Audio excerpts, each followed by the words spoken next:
Do the awards that I'm about to give out mean anything? No. Is it fun? Yeah. Let's discuss. You are Locked On Cardinals, your daily Arizona Cardinals podcast. Part of the Locked On Podcast Network, your team every day.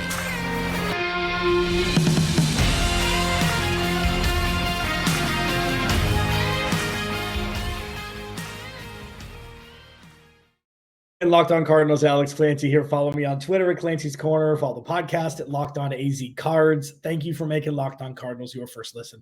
Free wherever you get your podcast and on YouTube. Part of the Locked On Podcast Network, your team every day. This episode of Locked On Cardinals is a crossover episode for only two teams, the 49ers and the Chiefs, but it's brought to you by PrizePicks, the easiest and most exciting way to play daily fantasy sports. Go to prizepicks.com/LockedOnNFL and use code all lowercase LockedOnNFL for a first deposit match up to $100. So there was never really like a perfect time to do this show that I'm about to do. But I think, with other teams, other fans of, the 49ers and the Chiefs having something to be excited about the Super Bowl week, I think that maybe having a little perspective, looking back at the 2023 season for the Cardinals and handing out some awards, it's the perfect week to do it because it's fun and I love doing this every year. I do a mid-season awards, usually on their bye week, and then after the season's over, I do this. Please go to the YouTube channel, search Locked On Arizona Cardinals, hit that subscribe button,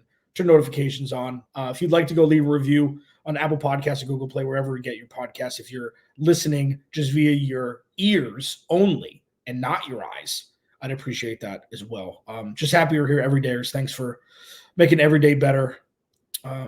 Just being a part of this journey with me. So this is how I'm going to construct this podcast, okay? I'm going to give honorable mentions in the first segment, okay? I'm going to backload the MVP that will be shared by two players. And then the unsung heroes, the ones who maybe performed better than people gave him credit for during the season. We're going to get that in the second segment. But I think the honorable mentions here for these awards, I'm going to hand out some, okay? It's not just going to be here. Here's one person. Here's your award. Here's most inspirational. No, this isn't seventh grade basketball, okay? These are grown men earning paychecks. And, even though it looked a little bit different in 2023, that doesn't mean that there wasn't growth and movement in a positive direction from where we used to be witnessing this Arizona Cardinals team, okay? So there's just a couple honorable mentions here. And it's not one specific stencil. There's no real rigidity towards the qualifications to hit this. I just made a list and I'm going to tell it to you. And I'm recording now and you'll get to see it. That's how this works. Okay, so the honorable mention group are in no particular order. Michael Wilson, when he played, okay? And you see how this honorable mention goes. He played a handful of games where he played at a very high level, especially for a rookie wide receiver, regardless of who the quarterback was. Okay? That's one. Outside looking in, Greg Dortch.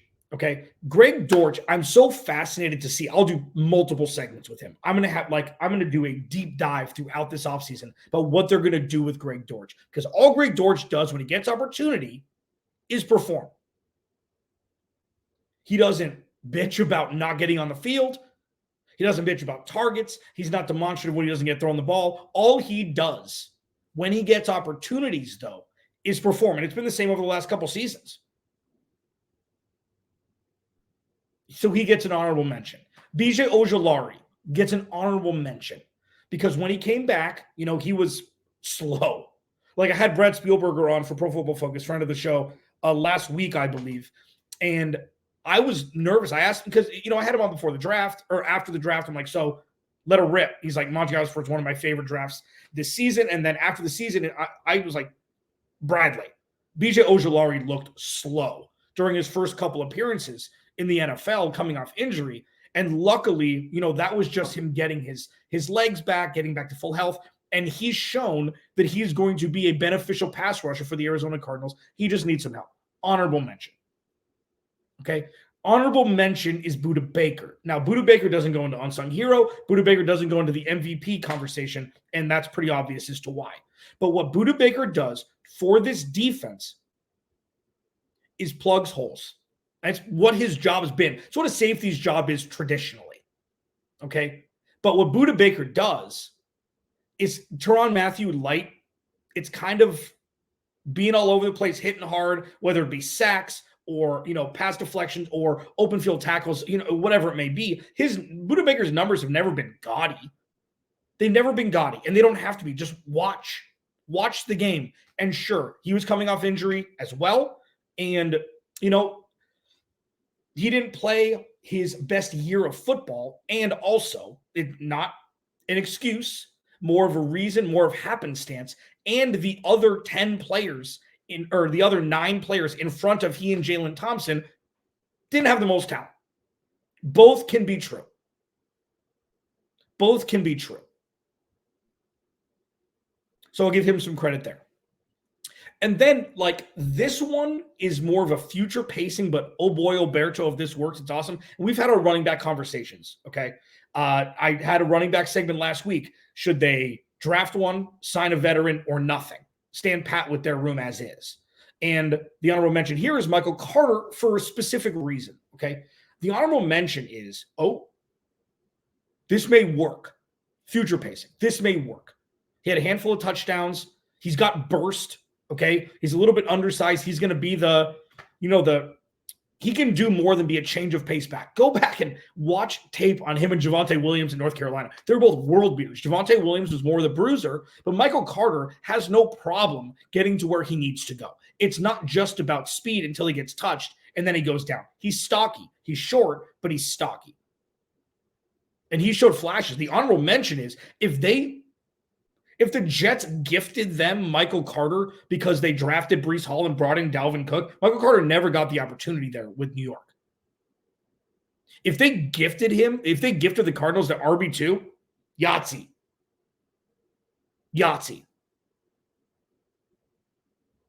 And I think it's something to monitor, and it's also something that he should 100% get an opportunity this offseason and into camp to carve out that role unless they have bigger plans for that position. I don't know what it is. It's way too early. The 2023/2024 season, Roger Goodell, hyphenate your damn league years, hasn't ended. It's way early. But those are the honorable mentions, okay? Guys that have shown flashes, fun times, and you know what? Before I be remiss to not mention Josh Dobbs also, okay? Revisionist history. Let's go back for people who thought that he was terrible the entire time. He was not. I thought Clayton Tune should have started because win-loss didn't matter, and it didn't matter. And I'm sorry that that's not romanticized. I'm sorry that this isn't Disneyland and rainbows and butterflies. The Cardinals would have been better off if they lost more games than they won while playing in the stencil and setup that Jonathan Gannon, Nick Rawls, and Drew Petzing set up. And Clayton Tune wasn't ready. I was wrong. And Joshua Dobbs came in. The Cardinals 100% could have won 5 out of their first 7 or 8 games. If Joshua Dobbs was able to find open receiver or connect with open receivers more and not fumble the ball as much early on, they could have won 5 out of their first 7 or 8 games. So the honorable mention is the angry run over Xavier McKinney. I think it was a defensive back for the New York Giants, where he ran the 40-yarder. It was an incredible play call by Drew Petzing with the RPO, had everybody looking one way, he went the other, ran over a DB for a touchdown. He was traded to this team with less than 2 weeks to go in the season. We know this. And ingratiated himself to an entire city and an entire locker room like that. Not everybody can do that. Not everybody wants to do that. So you got to give him his flowers for what he did, because you know what? It wasn't great all the time, but it was fun. And for us, fans, media members, you want fun also. You always want fun. And it was way more fun. This season was a lot more fun than we thought it would be. It wasn't great. Could have been a whole lot worse. And Joshua Dobbs was a huge part of the first half of the season as to why this was more fun than it should have been on paper as we looked into the season before it started. Alex Clancy, Locked On Cardinals, your team every day. Unsung heroes next as we roll on here. Again, Locked On Cardinals, your team every day.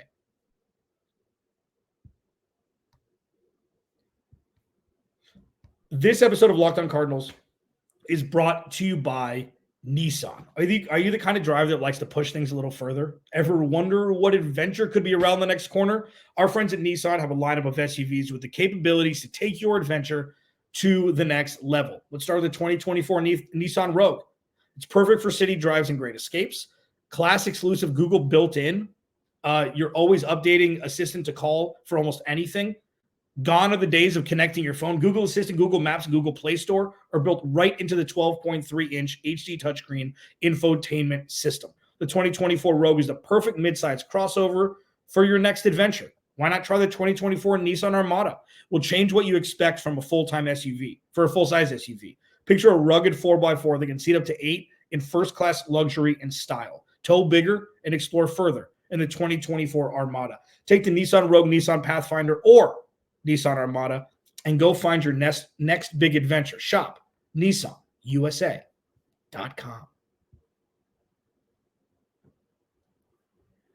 I like doing awards, man. It's fun. Okay. There's a lot of just sludge through the season. You know, it's the Cardinals gave up, 240 rushing yards. What do they have to do to combat that? It's so reactionary. See something, give analysis. See something, give opinion. That's what my job is.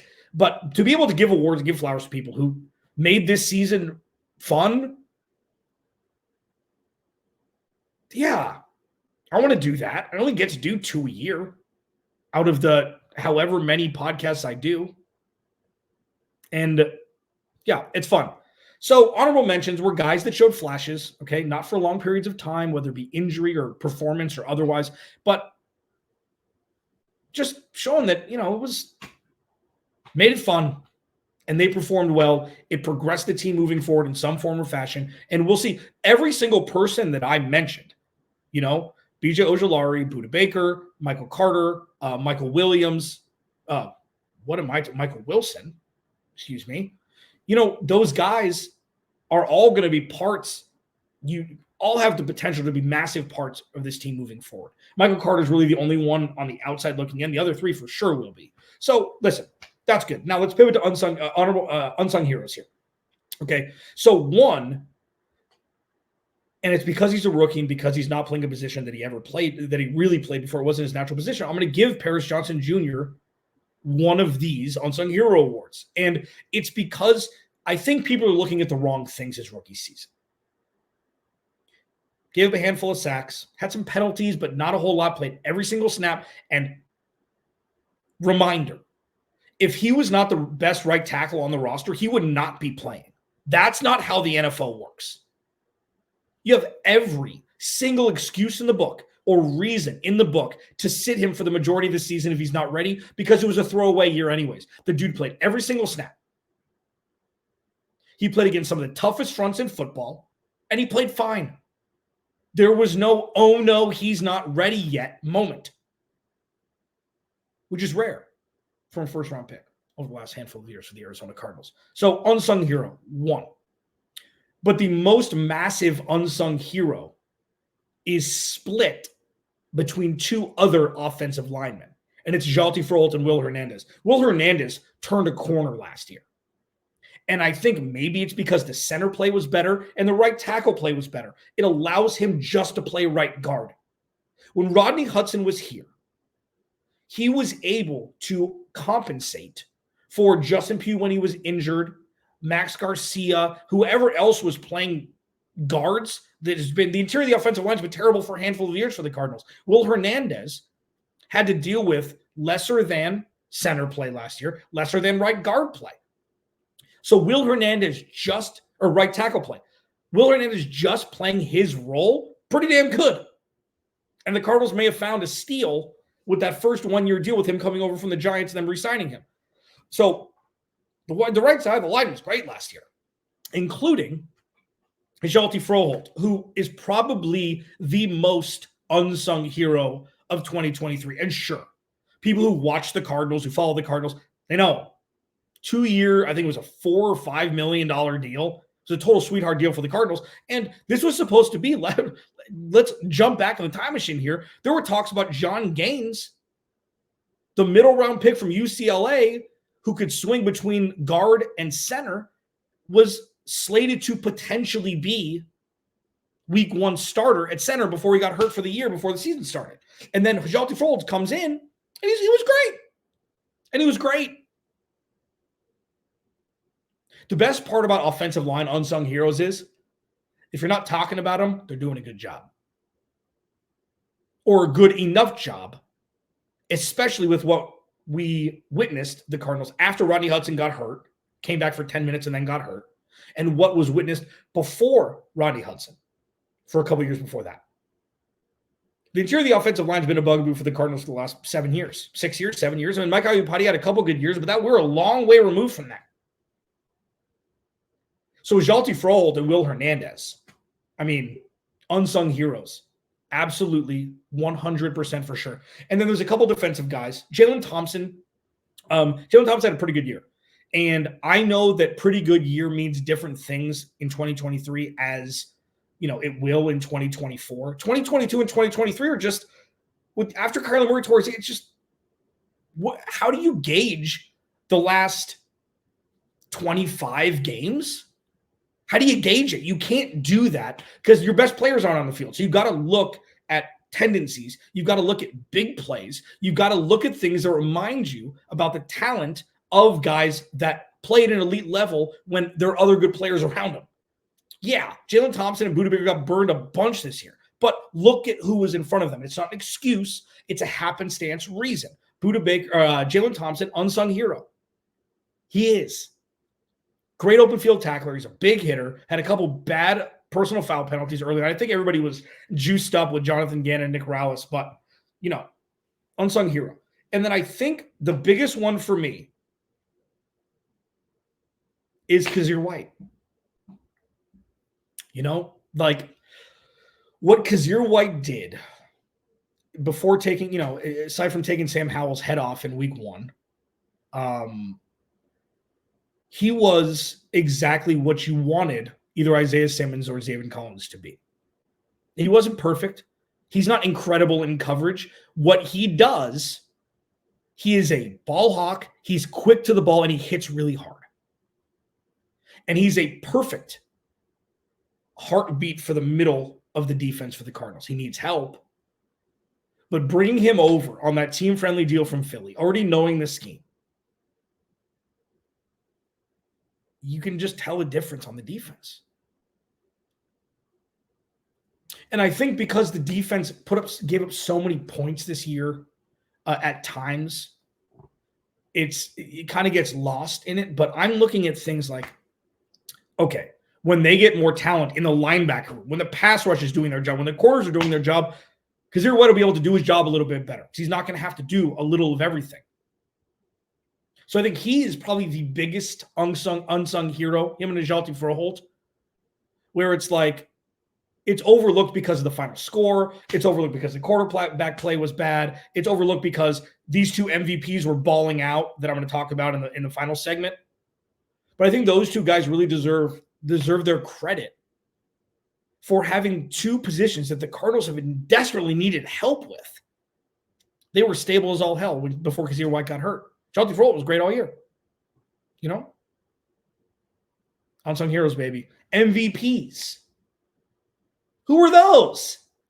We'll discuss that next. Roll on here. Locked On Cardinals, your team every day. This episode of Locked On Cardinals is brought to you by Robinhood. Did you know that even if you have a 401k for retirement, you can still have an IRA?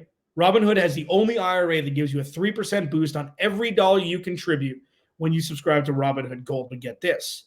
Now through April 30th, Robinhood is even boosting every single dollar you transfer in from other retirement accounts with a 3% match. That's right. No cap on the 3% match. Robinhood Gold gets you the most for your retirement thanks to their IRA with a 3% match. This offer is good through April 30th. Get started at robinhood.com/boost. Subscription fees apply. And now for some legal info.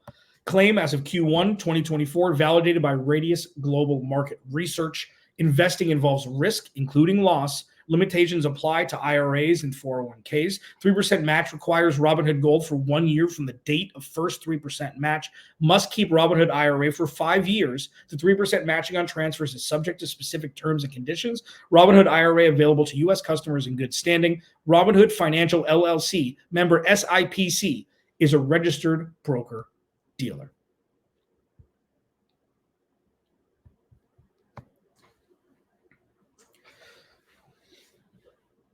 I mean, I could say that Kyler Murray is, honorable mention. I just think it's just not. I got to take I remove Kyler Murray from any conversation about awards and things like that because it's the quarterback, and if, I just think that's fair. Locked On Cardinals, your team every day. That's what I think about it. Please go to the YouTube channel, search Locked On Arizona Cardinals, hit that subscribe button. Turn notifications on so you know when you can see my big dumb face. Yeah. Honorable mention, unsung heroes, MVP. So who almost made the cut but didn't? Nobody. This is crystal clear. See? Gotcha. I could have waited more than split second. I kind of buried the lead there. That was unfortunate. This is 2-tier. Okay? It's not even like Batman and Robin. It's like, okay, so there's two. One is 1/1,000,000th of an inch ahead of the other. So the first is Trey McBride, okay? And I think that's pretty obvious. Trey McBride showed what he can be, what he is, who he is, what his skill sets are. And that's great. Didn't matter who the quarterback was. Sure, thrived a little bit more with Kyler Murray. But you see the comp of George Kittle. And that's good. The last gift from Steve Keim just luck boxed into taking the best tight end instead of doing $1 million after trading. Can we just talk? Okay, I've got 7.5 minutes. The other guy's James Conner. Give me a second. Can we just go back for a second? This is my podcast, so I'm just going to squirrel this for 2 minutes.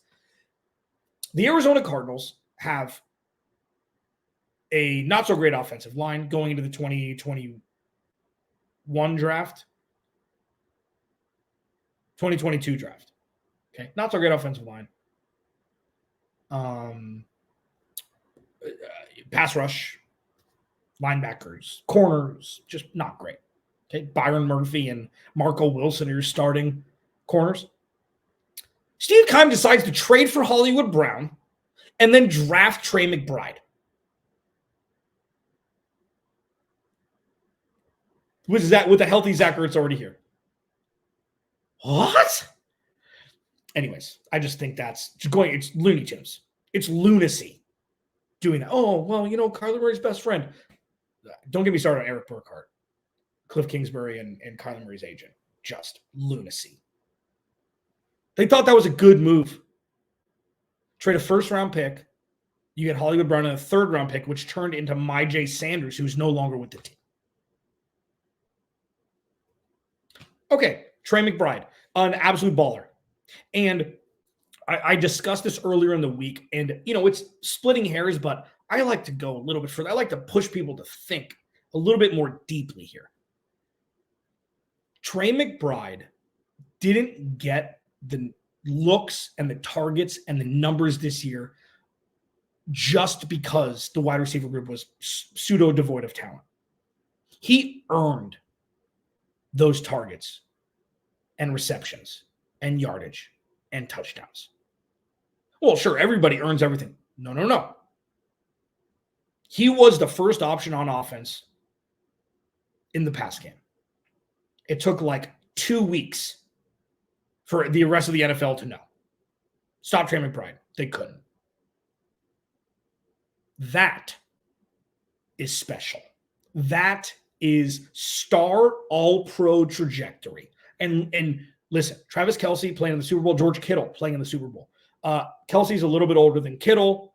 But then you have guys, Sam Laporta, Luke Musgrave, Trey McBride, Michael Mayer with the Raiders, if they can ever get an offensive scheme and quarterback fusion there to let him thrive. Like, there are young Evan Ingram, I guess, is still there, even though he's a little bit older than these guys.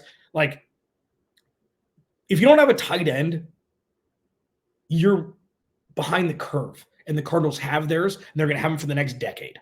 Like, I don't see a world where Trey McBride ain't going to be here. So the Cardinals, you can thank Steve Keim one last time for that luck box just moving into. He made so many picks like this, and none of them worked out, and then this one did fantastic. Great for the Cardinals. Trey McBride, great young gentleman, killer. He earned the numbers that he got. It wasn't that they didn't have any other options. Other defenses schemed for him as the wide receiver 1, and he still balled out. And he still was a great run blocker and pass blocker. He's going to fit so well in this scheme. It's going to be awesome. Okay, so that's one. But James Conner is, if I had to pick one, he's that 1/1,000,000th of an inch ahead of Trey McBride, because without Kyler Murray, James Conner's the leader of this team. Budda Baker was out. Kyler Murray was out. James Conner, the emotional leader of this team. He happens to be a fringe top 10 running back consistency-wise when he's healthy. I'd say top 12. He's an RB1. He's a low-end RB1 if we're going to talk in fantasy football numbers. But that's with the offense really devoid of talent aside from Trey McBride. The Arizona Cardinals are able to run the ball this year. And that's being able to do that, like when the Cardinals had Chris Johnson and David Johnson, where they were just ballers. They ran the ball. I think Chris Johnson had almost 1,000 yards rushing before he got hurt that year, and then David Johnson took over, and that was the birth of David Johnson for 15 minutes.